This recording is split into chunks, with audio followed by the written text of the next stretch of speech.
Herzlich willkommen zum facettenreichen Podcast Das Herz einer Frau. Kommunikation, Emotionen und Temperamente.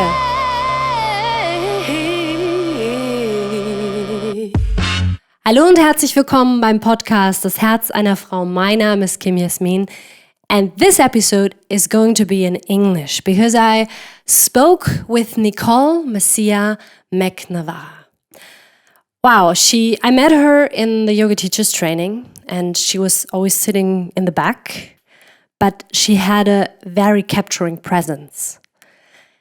And I kept on looking to her and then we had one conversation and somehow I figured out that her husband was doing a documentary while we were doing the teachers training. And he has been surfing the biggest wave in the world, which is in Portugal. And he had an accident. And through yoga and a couple of other holistic healing techniques, he started healing again.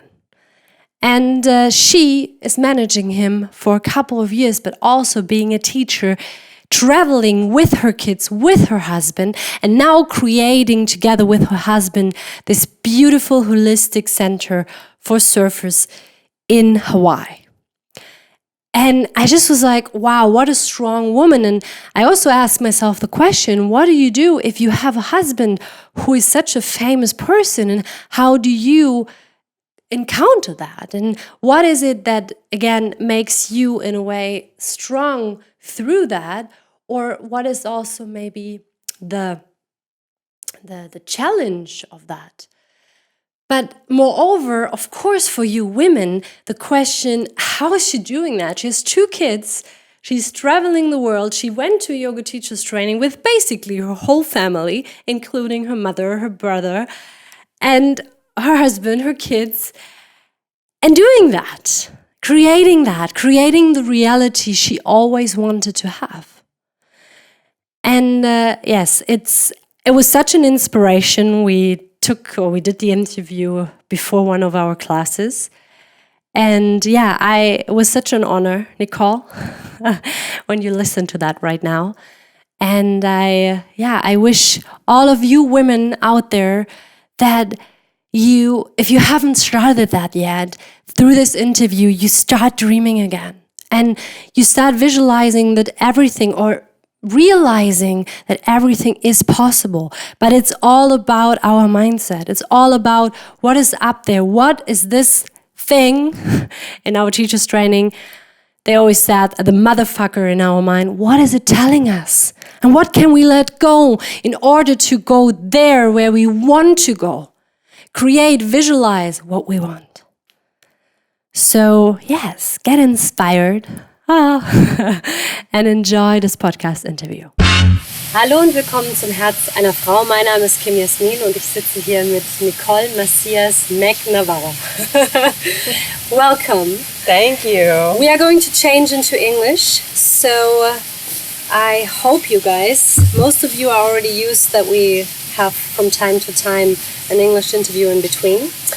First of all, I also want to welcome you today, and we are sitting here in beautiful Bali in front of our beautiful yoga center, and I met Nicole here in our yoga teachers training. It's interesting because one thing I really want to start with you before we really go into your history is that you call yourself a spiritual seeker, and you also nomad. You're a mother of 2. You're a wife.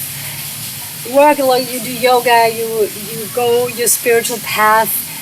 So my question first, and I guess if you all hear that out there, is like, how is she doing that? Where does she get her energy from? Yes, when you lay it all out, it is a lot. One step at a time, one moment at a time, one breath at a time. We can only do one thing in every moment. So I found that the greatest way to accomplish anything is with intent. So every moment of every day is a choice of whether it's going to bring us closer to the woman we want to be or farther away from the woman we want to be. So it's really just making conscious choices and being firm in the woman that you want to share with the world. So when you take us back on your personal journey, when did it start that you actually thought, do I want to be the woman that I am right now? And when did you start to make intents for every moment or maybe every day of your life? It's a process. No. We're not allowed to say any else anymore. Learn Take a breath. Training. I would say in college, it's the first time you're out of your parents' home and you can make your own decisions for yourself. And I think for most people when they get to college, it's let's make a bunch of bad decisions since we've been trapped and controlled for 18 years. So I wouldn't say I made bad decisions, but they definitely weren't conscious choices. It was more like, I'm free. I'm going to embrace my freedom and do whatever the heck I want. So then towards the end of college, that's when I started to think more about what am I doing to my body? What are my gifts? What do I want to share with the world? Especially when you're getting towards graduation, it's like, okay, now I'm going to be out in the real world and I have to decide a career path and I have to decide what I want for my future. So that was probably when I really started thinking about what do I want to share with the world. It's interesting because it seems to me that's in some ways so early. I often observe in the outside world that something really major has happened, that you wake up being like, oh my God, I can't continue like that. So was it for you talking to friends who maybe already were ahead of you, or what made you, or did you read some books that were waking you up? Did you have an enlightened moment? Definitely books. I love books. I think for anybody out there who really wants to start any journey, books can be a great way to open your mind to new ideas. There's great books out there that give you practical steps you can take to start even finding yourself again, because as a mother, as a woman in a male-dominated society, even if you're not a mother, it's hard to not even know yourself because you're so busy figuring out how to be in the world and be accepted. So yes, books with practical steps, practical tools to just get you thinking about finding yourself again, connecting with your spirit again. What was one of the books that majorly influenced you? Influencing like the way I walk through the world would definitely be Deepak Chopra's 7 Spiritual Laws of Success. That's a great one just to work on your overall self. A great one to help you start finding your light again, your own personal light, and you're connecting to your spirit. It's called Light is the New Black by Rebecca, and I don't know how to say her last name. I will put that in the show notes afterwards. But that book is written so beautifully that anyone can pick it up without any spiritual background or anything and connect to it. It's written simply. It's not some yoga bandha book that you have to read one sentence 100 times to understand it. It's comprehensible. Like, you can take it in, and it has so many little exercises to do to just get you started on your path of connecting with yourself. When you talk about light, what is it for you? Because I know I have listeners who are not very spiritual in a way, but seeking for it, or even are very afraid of it. They have this image of a woman sitting in her meditation seat, praying to the sun, which she can do. Yes. But if you would put it in a very easy way, what is that light inside of you, or how does it look when someone doesn't have the light or doesn't bring it out? So, every single person on this planet all 7 billion of us. I don't know how many there are right at this exact moment. But every single one of us was born with something that we can do better than anyone else in the world. Maybe we do it a little differently. Maybe it's our own special touch. But every single person, man, woman, child, I don't care. Like, we were born with one special gift that we have come here to share with the world to make it a better place. So whether you're spiritual or not, it's like you have a gift, something that you can do better than anyone. And that's what you've come here on earth to do, is figure out what that gift is. Like, that's a mission in itself, is to just figure out, what is my gift? Like, why am I here? Why was I born? Mm-hmm. And then once you find that gift, then it takes a whole nother amount of steps to get the strength to share that gift and figure out how to share it with the world. And that has nothing to do with spirituality. For an example, my husband, he surfs the biggest waves in the world. He often gets invited to do inspirational talks for corporations.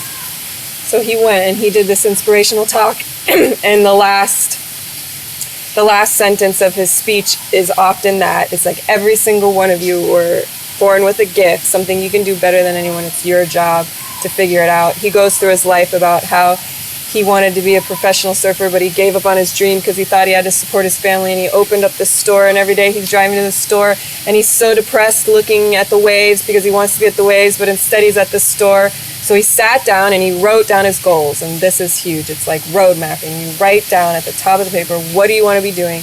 And you write down everything you need to do every day. What are the steps every day to make it happen? He did that. He ended up winning like the largest purse prize. He closed his store, and he's been a professional surfer ever since. So he does this whole speech about explaining his past, explaining, having to just go for it and not let the fear overtake you.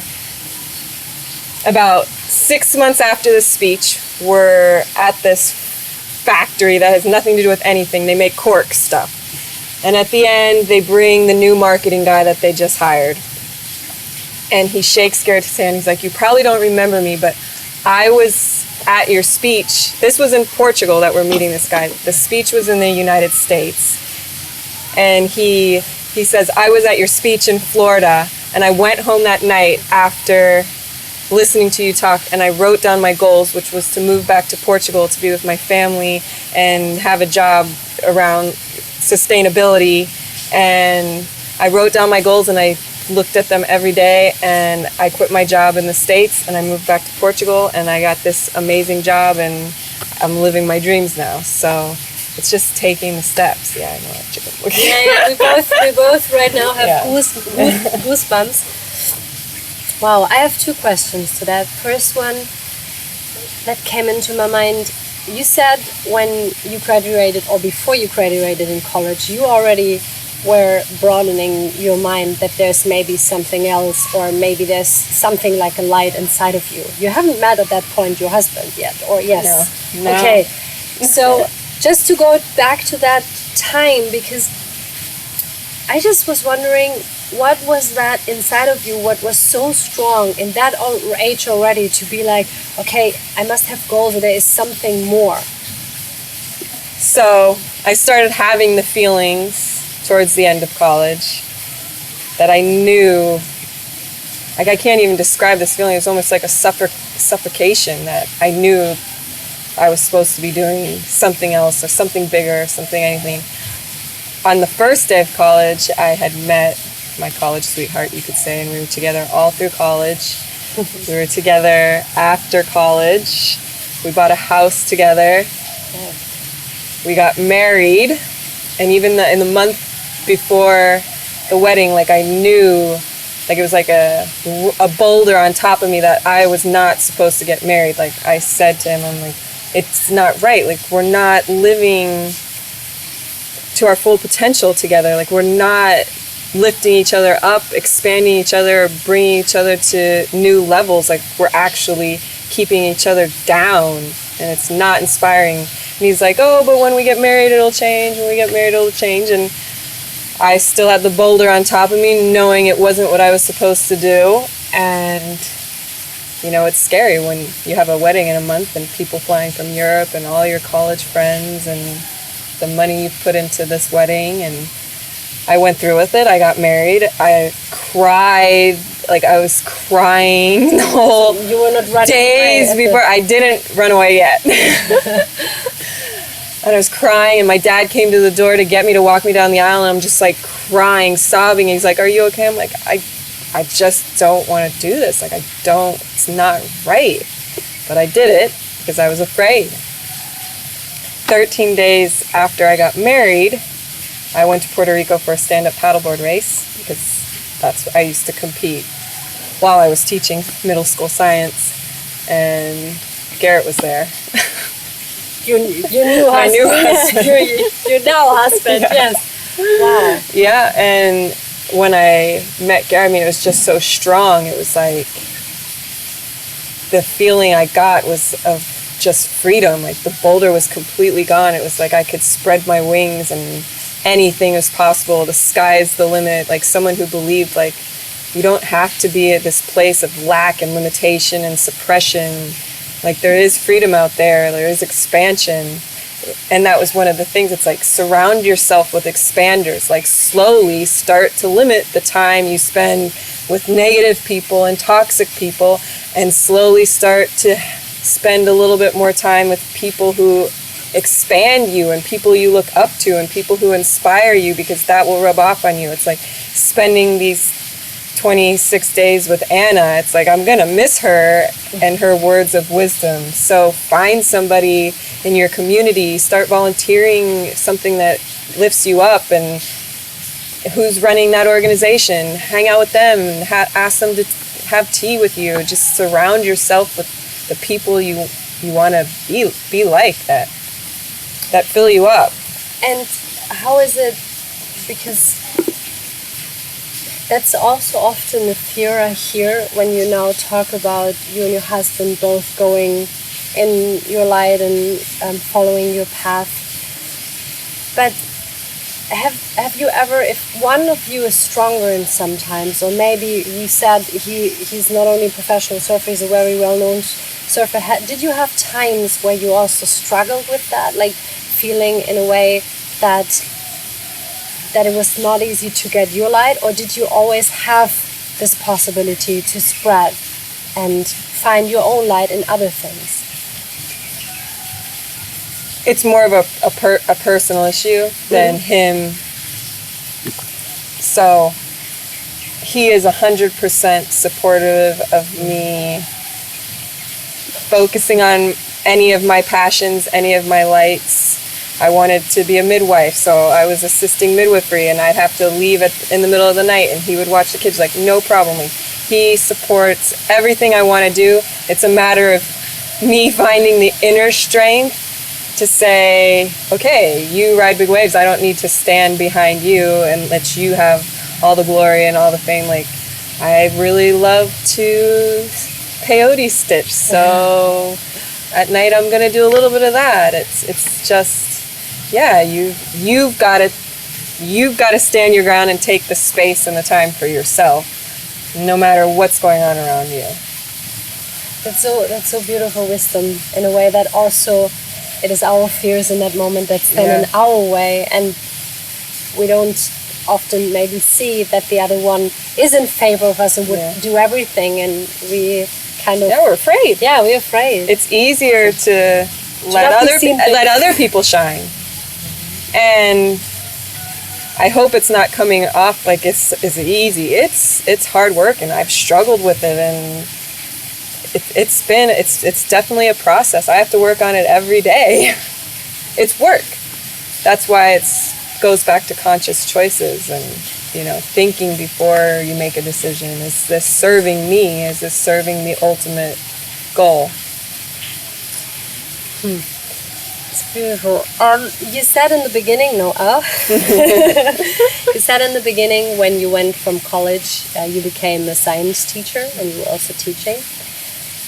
And you kind of went on a totally different track. So when did that happen? Like, after you actually then met Garrett and the next steps came, and in which way spirituality came onto your path, and maybe in a bigger way? So I am back out of teacher training, so back to the teaching path. And when I was little, I always wanted to be a teacher, and I would make the neighborhood kids' homework so I could grade their papers. Yeah, I didn't have very many friends, obviously. Wow. But spiritually speaking, I am lucky in that, so not to get too spiritual, but my grandmother basically helped start the New Age movement. Wow. One of her really good friends is Marianne Williamson. Mm-hmm. She's written numerous books. Is she not only like a friend of Louise? Hey, yes, yeah. Mm-hmm. So I grew up around those women. Wow. And no wonder you started college with that. Yes, good that I asked again.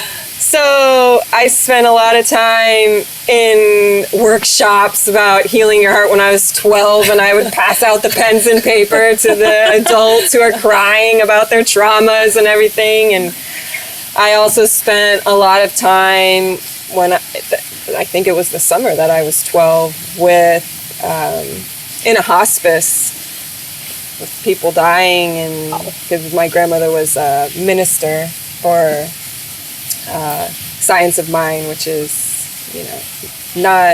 it's non-denominational. So she was the minister, and she would go there and like help them transition to the next thing. So I was just following my grandmother around through all these things. So do you have memory of that? Yes. Besides just what you did, like I have a memory of one specific person that was in the hospice. And because it was in LA during the 80s and 90s when the AIDS was really rampant. So it was an AIDS hospice. Mm-hmm. So everybody there had AIDS, but there was one specific patient, Richard. He was in a wheelchair, and I would do arts and crafts with him every day. And then I also remember there was a blind man, and he was living longer than everybody in the hospice, and they thought it was because he couldn't see all the pain and suffering of like his friends and everything, so it kept him around longer because he wasn't witnessing the pain with his eyes from everybody around him. Mm-hmm. So I remember certain things. So yeah, that started my spiritual journey. But besides that, when you were saying like all this, the New Age movement, for example, affirmations, you probably came along with them as well, very, very early. And how, do you remember a feeling you had when you were so young, when they maybe, formed affirmations for somebody in the course? And it was amazing. It was amazing. It was the best memories of my childhood, really, was spending the time with my grandmother and her friends.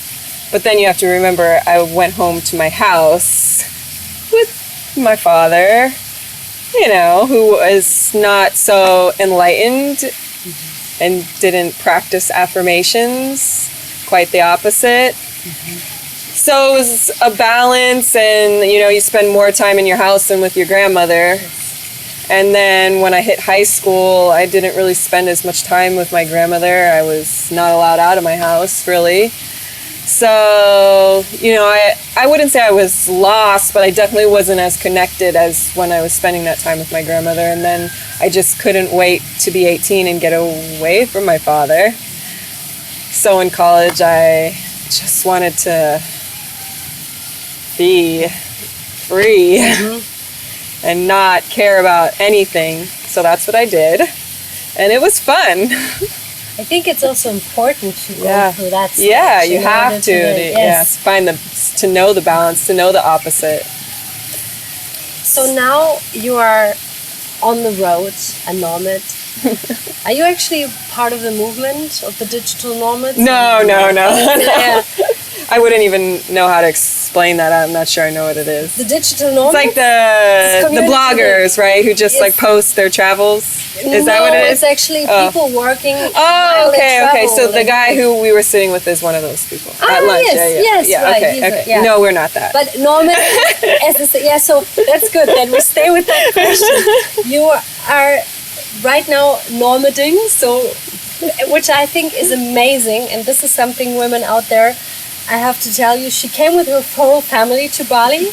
Basically, her mom is with her, your brother is with her, her husband, the kids, everybody, and does this teacher training. And I can imagine, and I know from some people as well, they would tell me right away, being in Germany, having your kids there with your husband, it's like the first question they would have in mind, how is it even possible? Like, and besides that, also creating it in your head, but also allowing that to yourself, that it's okay. You're now in the teacher's training, and then everybody's taking care of the kids. One of her daughter was skateboarding yesterday, which is crazy. Yeah, she's like 1.5 years old. Yeah, not even 1.5. Yeah, crazier than her brother. So, what is it? I mean, what was the stage before? And when you can also take us back, maybe even 2 years or something, where when did it happen that you could allow something to yourself like that? And when did you get on the road? Allow myself to take a teacher training. No. Or just the traveling. Just the traveling, and allowing, that's the wrong word, but maybe knowing that you can go on the road with your whole family. Okay. That's it. Okay. So, before we had our son, Beryl, who's 5, he just turned 5 while we were here at this teacher training. Before Beryl, we were nomads, not digital nomads in the sense, but I think the first 2 years of Garrett and I's relationship, we didn't have a house. Like, we just had one suitcase and that was it. And we would just go wherever we wanted, wherever the waves were, and it was amazing.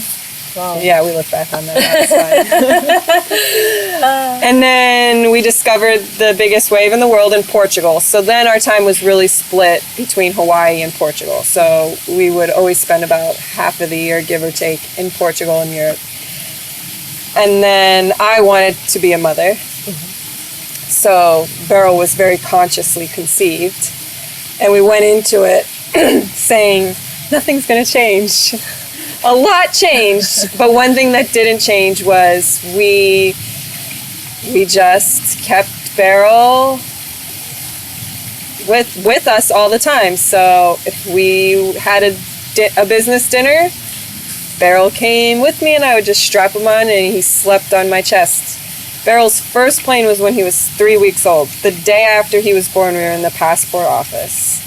Because I just knew that I wanted to continue traveling. I wanted to continue being with my husband because, I mean, that's the career we made, was that we went everywhere together. I handled the business stuff, so I didn't want that to change either. So it was like Beryl was coming with me because I wasn't going to leave him with somebody and I wasn't going to stay behind. So I just strapped him on. I literally strapped him onto me, and by the time he was a year old, he had been on 150 airplanes. Wow. Yeah. But then the second one came, and she has a much different personality than Beryl. But she hasn't been on as many airplanes. I have been staying behind more because it is a challenge. I'm not going to say that it's easy and just, oh yeah, grab your kids and go travel. You have to prepare yourself, and I think the biggest thing to prepare yourself is to not have any expectations of anybody else. Like you are going to have to rely on yourself to take care of the kids and everything. And if you get extra help from your husband, if you get extra help from anybody, it's a blessing. Be grateful. But plan on having the bulk of the responsibility. It falls on us as women. It's just, this is as it is now. Hope maybe it'll change for the future, but right now it falls on us. So you just got to know that you can do it, and you do it. Was it a process for you also to leave the expectation behind? Oh yeah, for sure. I've just kind of figured that out this month. The expectation. Someone was just like, Garrett, do this, Garrett, do that. And, you know, they don't have, men do not have the same brain as us. They cannot anticipate, you know, that the baby needs something.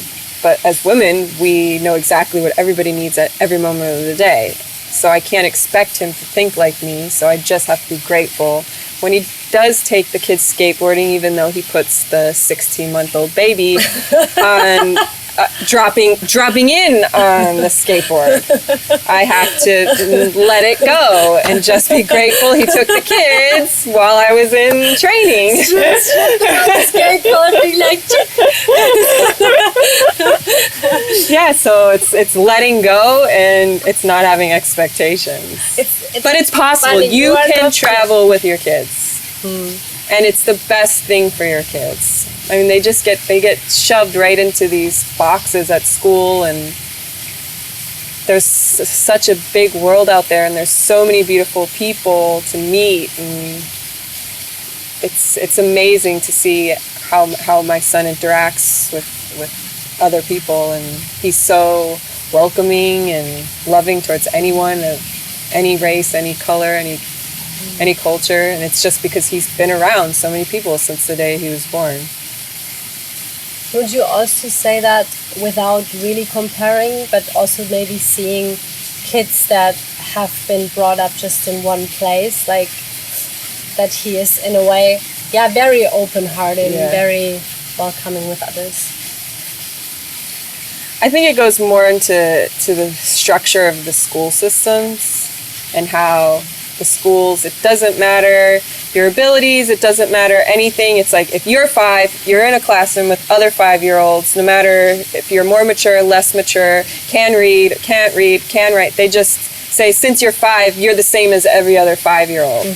And that's not the way the world is. So if you take them out of that room where they're saying you're just like every other 5-year-old, you're giving your child permission to be who they really are, which is completely different than every other person on the planet. They aren't like every 5-year-old. They don't belong with just 5-year-olds. They belong around people of all ages and all colors and all sizes, so they can figure out what speaks to their spirit, and so they can show you who they actually are, not just their age. So are you doing that homeschool? Yeah. Okay. Yeah, I go with that.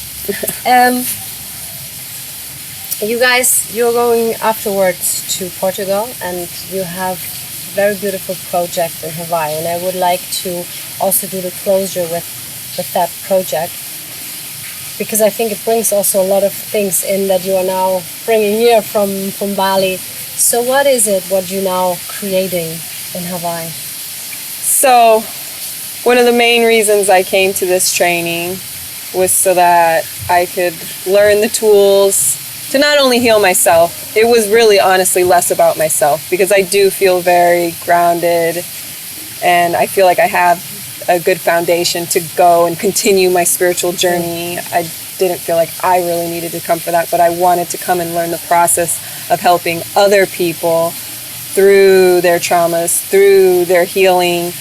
I wanted to learn so that I could help my husband with his traumas and his injuries, and then my brother, and take that back to Hawaii, where we will have retreats for, we're going to start with people who just want to come and learn to surf, learn to get in the water and be safe in the water and feel comfortable in the water, but also at the same time work on themselves. It's not just like, oh, come, learn to surf. No, it's like, come learn the tools to make your dreams possible. So everything we've talked about, it's like, what are the tools? It's like, it sounds all pretty and nice, and it'd be nice to do that. How do you do it? Like, nobody ever tells you, how do you do it? Like, here are the steps. This is what you need to work on. That's totally true. It's like, set goals, and you sit at home, and we all know, we learned this month, the motherfucker of your mind. I know there's a very big podcaster in Germany, her name is Laura, and she always says bullshit FM. So it's kind of like a radio station. That's and sitting with him in your head at the same time, writing down your goals. It doesn't work. It doesn't work. Yeah. So how do you shut down it and then go to whatever you want? And then, like you said, one thing I realized also for myself here is it's a daily process. You're not just being today like, okay, I'm doing this, and then you just close it up and leave it behind you. You kind of have to go along it. It's daily practice. It's finding ritual. Like we've practiced ceremony every morning, which we're super lucky to get that experience, but it comes down to ritual, which ritual is finding ceremony in your everyday life. So what is going to be your one little ritual? And this is what I've really found as a mother. Like it is easier when you don't have kids to have a ritual. I will say that is fact. When you have kids who don't even let you go to the bathroom or take a shower, it is nearly impossible to find ritual, but you've got to do it even if it's as simple as making yourself a really amazing tea with a little dash of cinnamon. Like just do something extra to make it special and like a ritual. Maybe it's buying yourself the most beautiful face oil you can find and making sure that every time after you take a shower, it's your ritual that you're going to take the minute, whether you have a kid pulling at your pants or not, to put the oil on your face and look in the mirror and say, I am beautiful. That could be your ritual. It's just one little thing. Just practice it every day, and as you get really good at making sure you do that one little simple thing for yourself, you can start adding on and grow your ritual. What was your first ritual? My I Am Beautiful face oil. It's the best face oil. You should check it out. It's I Am Beautiful. Really? It's not like that? Okay. I will also put it in the show notes. So, it's by Ascended Health. Oh, it's the best. It's like infused with these crystals that protect your face from sun damage. No, like this oil is... And you feel afterwards, yes, like, yes, I am. Yeah. Even if you have poop all over you. You already have one question answered I normally have in the end, which is the books, and I will stay with the two because they start with them, and then we can still put books in you recommend. Two questions I always ask in the end, especially because it's so interesting how different women answered this question to me in the last couple of episodes. What does being a woman in 2019 mean for you? Tough question. What does being It means being okay, embracing your masculinity. Because we're like so afraid, it's like we're expected to have masculine responsibilities, yet be so entirely feminine that if somebody says that you're masculine, it's like an immediate trigger. It's like, well, I'm not a man, I'm not manly. It's like, no, we are tough. We are so much tougher than men. So why not embrace it? Yeah, that's right. I am super feminine, I'm beautiful, I'm a goddess, but being okay with being masculine and feminine. Just because you're masculine doesn't mean you're not a woman. And if we stay with, it doesn't even have to be women qualities, but 3 things you love on being a woman and not a man. 2019. That we're extremely nurturing. You know, we're just born to be nurturers and lovers and compassion and empathy. It's much easier for us to have those qualities than man. And gosh, we're so lucky to have them so that we can feel and love each other and be there for each other. Men, it's harder for them to do that. Yeah, they have different qualities. Yeah. Thank you so much. Oh, thank you, and thank you for everybody listening. Thank you for you out there, and I will also put your website then. Instagram, and so you guys find her, and if you want to ever go to Hawaii, I know. Yes. I have also not only German-speaking people on the podcast, so. Yeah, just also ask us questions. If you have any comments, things you want to share with us, please put that in the notes. I know you guys, you have been lazy. You're listening, you're writing me personal messages, but you are not putting anything underneath. So please share so we can grow the community. This is how we can support each other. So share what you're asking. It might be the same exact question somebody else has. That's the thing, and this is why also this podcast exists, because we always find a special thing we can also take in from another woman, or maybe take the step we actually want to take and not being afraid of it. So thank you very much. Thank you, Kim. Lasst eure Herzen brennen.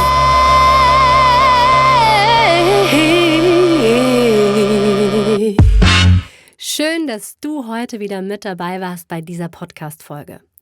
Wenn du das Thema vertiefen möchtest oder dich mit anderen auch austauschen willst, dann kannst du das gerne in den Kommentarbereichen von Instagram, Facebook, YouTube, Spotify und auch iTunes. Außerdem, wenn du eine besondere Reise für dein Frauenherz buchen möchtest, zum Beispiel auch deine beste Freundin mitnehmen willst, dann kannst du dich informieren unter www.dasherzeinerfrau.de. Dort findest du auch alle anderen Podcast-Folgen. Wenn du auf dem neuesten Stand bleiben willst, wissen willst, was ich noch für Projekte habe, beziehungsweise was alles hinter dem Herz einer Frau steht, dann melde dich gerne über den Newsletter an oder kannst mir auch direkt schreiben, da freue ich mich. Bis zum nächsten Mal und denk daran, lass dein Herz brennen.